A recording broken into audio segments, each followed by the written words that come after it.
Assalamualaikum warahmatullahi wabarakatuh.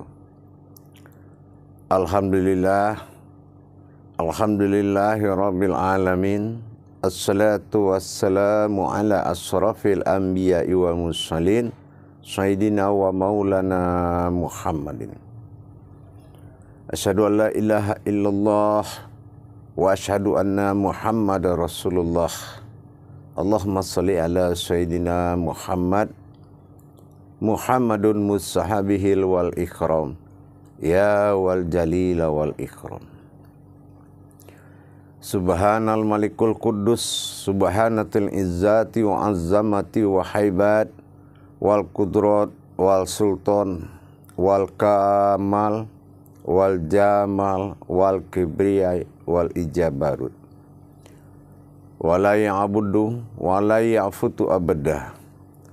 Subukum kudus rabbuna wa rabbul malaikatihi wa ruhi subhanallah walhamdulillah wala ilaha illallah wallahu akbar. Wa tahirina wa mujahidina amma ba'du. Ibadullah wa itakullah. Alhamdulillah, kita panjatkan puji syukur kita kepada Allah Subhanahu wa taala atas limpahan karunia rahmah dan hidayahnya sehingga kita dapat menjalankan amal dan ibadah semasa hidup dalam bermujahadah untuk hidup di dunia dan akhirat. Salam dan salawat kita sampaikan kepada junjungan kita Nabi Allah, Nabiul Akhirul Zaman, Rasulullah Muhammad sallallahu alaihi wasallam. Selamat bertemu kembali dengan saya Syekh Nur Muhammad Buya Irwan Maulana Al-Khalidi, Guru Mursid, dalam channel Buya Pasaman Timur. InsyaAllah kita akan berbagi ilmu menuju kemaslahatan umat agar kita dapat beribadah khusyuk, agar kita bisa mendapatkan hidayah solat kita. Kita dapat melaksanakan segala petunjuk-petunjuk Allah. Ya, pastilah kita tuntut ilmunya. InsyaAllah bersalam dan salawat kita kepada junjungan kita Nabi Allah, Nabiul Akhirul Zaman, dengan mengkalamkan Allahumma salli ala Sayyidina wa maulana Muhammad wa ala alihi Sayyidina maulana Muhammad. Para jemaah saya dimanapun berada, kita takkan bosan-bosannya kita macam mana kita bisa belajar lagi untuk mendapatkan solat yang hak.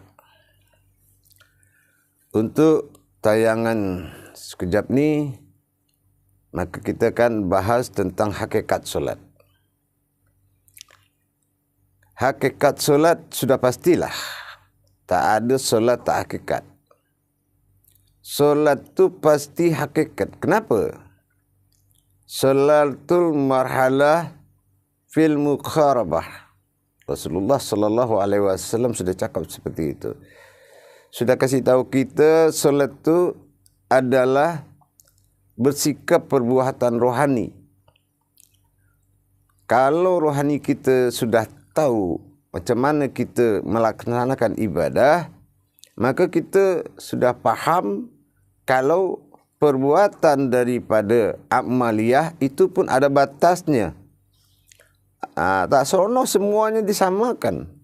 Jadi kita ni harus faham beza antara amaliyah dengan ibadah. Kalau amaliyah marhalah mukharabah dengan marhalah fil jazadiyah, atau kita sering kata ifa'alu solah, tak samalah dengan iqamati solah. Ini kita pernah kaji ya. Kita pernah kaji dari kemarin kita sudah pernah kaji. Nah, tapi untuk bahas lebih dalam macam mana solat itu menghimpun diri. Nah, ini kita tahu titik wujud. Titik wujud Allah pada diri kita dengan titik wujud diri pada Allah. Kalau kita tak mampu mengikuti tersiratnya alif lenyap kepada kodratnya batin, bara, kita tak tahu macam mana solat itu bisa ada. Lenyap kita dalam sifat alif kepada batin. Batin wujud lenyap ke dalam titik. Titik terbuka menjadi sukun, kosong mati namanya. Nah, macam mana?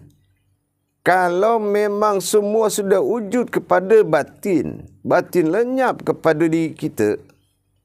Diri kita ini yang terlihat ini bendanya adalah bendanya sifatnya tak lihat, tak ada. Makanya dia dinamakan maujud. Nah, kalau benda ini dikatakan maujud, kita harus faham ke dalamnya. Nah, macam mana lenyapnya cahaya nur Allah tadi. Alif itu lenyap kerana masuk ke alam batin, nanti tinggallah tubuh tersirat. Tubuh tersirat ini yang dikatakan tubuh sir atau tubuh rahasia. Nah, setelah lenyap di situ, kita masuk ke dalam wujud. Wujud itu jadi satu, ada namanya. Kalau dia sudah bilang ada, berarti wujud masuk ke dalam sukun. Nah, ini lenyap, alif ikuti sajalah. Alif itu lenyap ke dalam batin, batin lenyap kepada titik, titik itu lenyap kepada sukun. Kosong, ada dalam ketiadaan. Jadi kita belajar macam mana caranya kita bisa masuk ke alam azali dengan mengikuti alif yang sirna ke dalam wujud. Wujud ada di dalam ketiadaan. Jadi awak tu harus faham. Awak tu harus faham. Awak concern kepada saksi. Awak concern tengok kepada ada, kepada hal tiada. Awak concern kepada hal ada awalnya alif tersurat. Tapi awak concern tu macam mana tiada alif itu setelah dia tu masuk ke dalam bara' batin. Jadi pemirsa, kalau kita mengikuti gerak Allah, kita harus pindah ke alam Allah dulu. Sin la to. Apa hal yang dikatakan sin la to? Sin la to tu mana alam solat? Alam solat tu yang mana? Macam apa alam solat tu? Kita harus tahu tu. Ke mana kita lari? Di mana kita ada? Dengan wujud siapa kita ada? Itu kita harus faham di situ. Tak boleh kita berpedoman kepada hadis amaliyah, kepada perjalanan diri. Kalau diri sudah kita faham ke mana diri itu masuk dan di mana lenyapnya diri tadi, di dalam alam tiada. Tetapi ada satu wujud di dalam alam yang ada. Itu yang dikatakan ada di dalam ketiadaan tadi. Jadi kita tu sudah mulai mencari diri ke dalam diri. Nah, kalau kita sudah menyatakan tak ada lagi melainkan wujud dia semata, maka kita tak payah lagi mencari diri. Nah, lenyap alif kepada ba lenyap kepada batin, batin lenyap di dalam wujud, wujud ada dalam ketiadaan. Itulah sukun. Nah, masa sukun atau masa kosong, di situlah diri yang dikatakan nur, yang bersyafaat kepada Adam, zat Allah rohani bersyafaat kepada insan. Kalau sudah dia tu masuk ke dalam batin atau baraa, tak ada lagi nur. Tak tampaklah nur tu. Nah, nur tu tak tampak sama sekali, tak tampak nur lagi. Kenapa? Karena sudah masuk ke alam batin. Nah, alam batin yang tinggal tu ada zat rohani. Nur tak ada lagi. Nah, dia masuk ke alam batin, tinggallah zat. Zat itu kalau sudah dalam alam batin tak bisa juga dilihat. Ya. Kalau sudah masuk dia ke dalam alam batin tak payah dilihat lagi. Tapi ada dia di dalam kilauan mata batin. Nah, setelah dia menjadi tubuh tersirat, diri tersirat dinamakan diri sifat. Itulah yang dikatakan diri yang 7 tadi. Apa hal diri yang 7 tadi? Kodrat, iradat, ilmu, sama basar, kalam, hayat. Nah, tak bolehlah dikatakan itu zat lagi. Tak boleh juga itu dikatakan nur lagi. Nah, tak bersengketa dia dengan apapun wujud yang ada. Tapi dia ada dalam sifat batin. Inilah diri sir. Nah, begitu dia itu sudah mewujud, kembali dia keluar.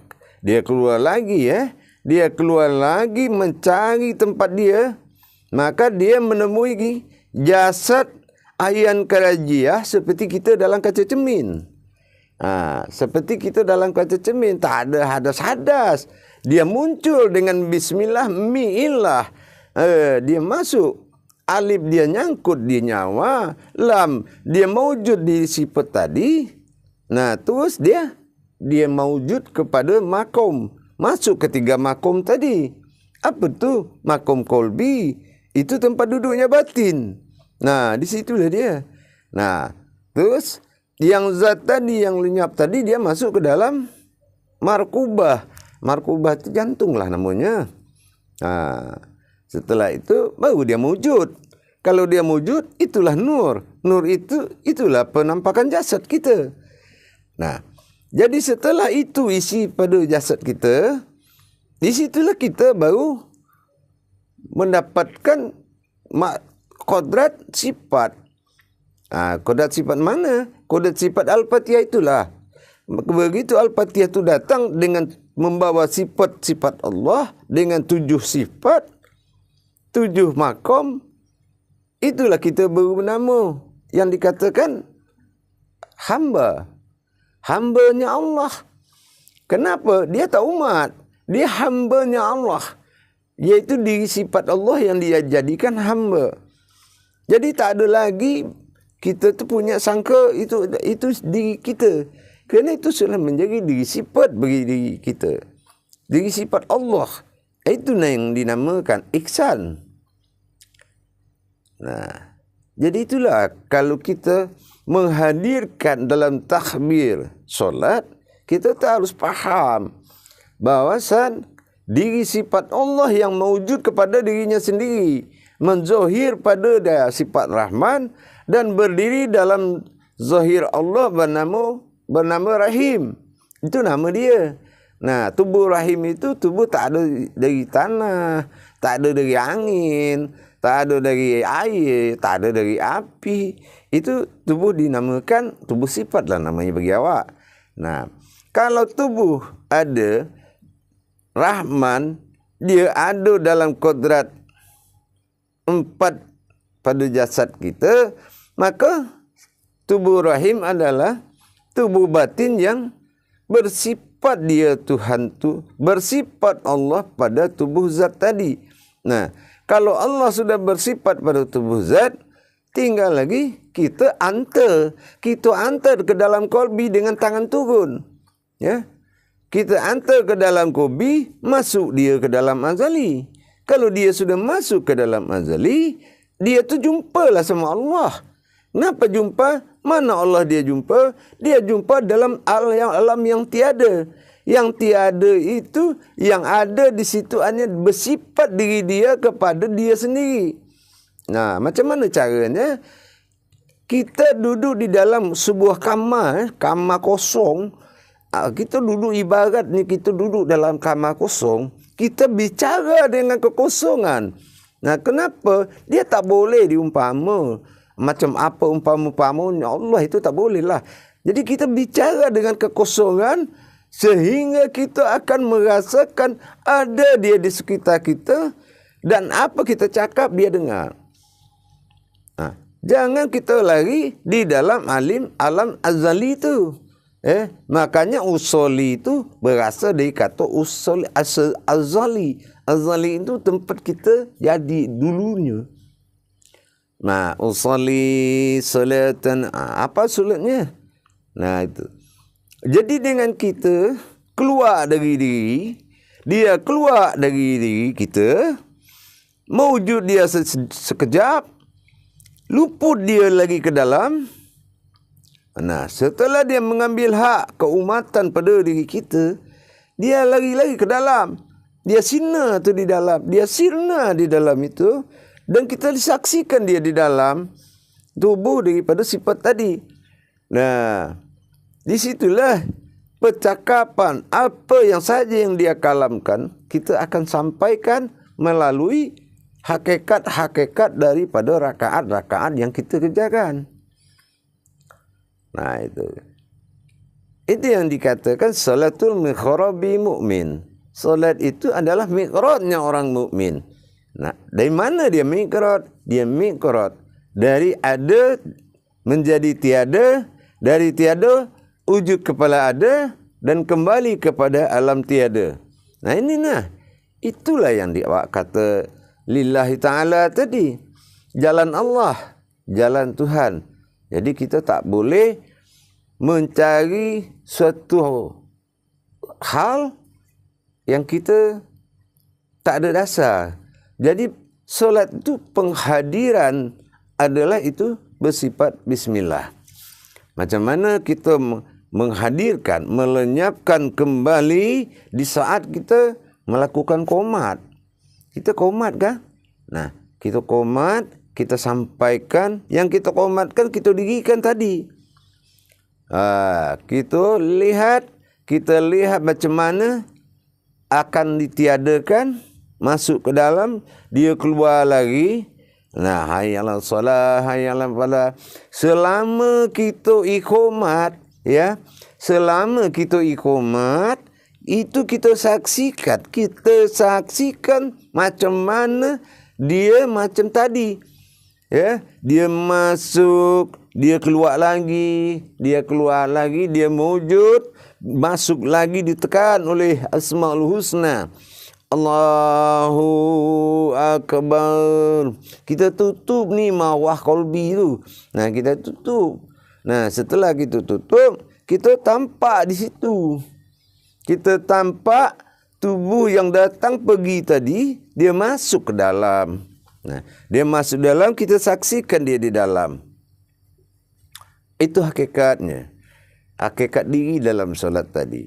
Jadi kita harus menghilangkan dari yang nyata dulu, masuk ke dalam, diikomatkan, dia keluar lagi. Dia keluar. Nah, kita iqamat Allahu Akbar, asyhadu an la ilaha illallah. Segala persiapan diri tadi, perjalanannya ada dalam pandangan makrifat kita. Ya, ada dalam pandangan makrifat kita. Hayyalah salah, hayyalah falah. Ikutlah semuanya. Ikutlah semuanya, termasuk itu alam tadi, tempat itu pun masuk menjadi azali pada qalbi. Dia masuk lagi ke dalam, dia langsung keluar menjadi zat, zat keluar lagi menjadi nur. Barulah ditutup sama yang terakhir dari batin tadi. Masuk dia ke dalam qalbi. Tapi kalau kita dari awal tak masukkan dulu, tu keluar lagi, nanti di dalam qalbi dia bercahaya, itu tak boleh. Tak ada cahaya dalam dekat sisi Allah tu, tak ada. Makanya kita pas lihat dia ke dalam, kita hanya melihat diri sifat itu seperti batin. Nah, di situlah dia akan bicara dengan ketiadaan ada di dalam ketiadaan diri tadi. Para jemaah yang dimuliakan Allah rahimakumullah. Kalau kita faham memperjalankan diri yang sebenar-benar diri dalam diri, tak payah. Tapi kita jangan dulu belajar macam mana hukum solat dulu. Tapi kita belajar dulu kodrat solat itu yang ada dalam diri kita. InsyaAllah jemaah. Tak payahlah kita mempersulit belajar. Yang penting kita wujudkan dari ada, dia tiada, dia naik lagi ada dengan iqamat. Setelah itu disambut oleh takbir kita, kita hantar dia ke dalam marwah azali Allah yang ada dalam qalbi kita. Jamaah hadirin yang dirahmati Allah rahimakumullah. Indah sangat kalau kita tu faham. Indah sangat perjalanan diri itu. Kita selawatu fil mi'raj. Mi'raj itu sudah pasti kita dari luar ke dalam, dalam keluar, masuk lagi dia ke dalam. Nah, 3 kali perjalanan kayak huruf sin. Ya, 3 kali perjalanan baru dia masuk lagi. Jadi yang kita singkirkan ni apa? Nah, kita kan sudah belajar dari awal ni. Kita sudah singkirkan segala ruh-ruh yang sifatnya alam pada diri kita. Dah kita disingkir, tinggallah diri yang hak. Yang kita kaji naik sejadah tu. Nah, setelah kita faham, kita situ, baru kita tenggelamkan ke dalam. Itulah dikatakan Allahu Akbar. Nah, yang dijemput sama dia waktu iqamat tu apa? Itu dia. Tu ya, diri jasad ahyan karajiah untuk mendapatkan makom daripada 7 manawiyah dia. Itu tubuh rahim. Nah, tubuh rahim tu 3 yang hak, 4 yang batil.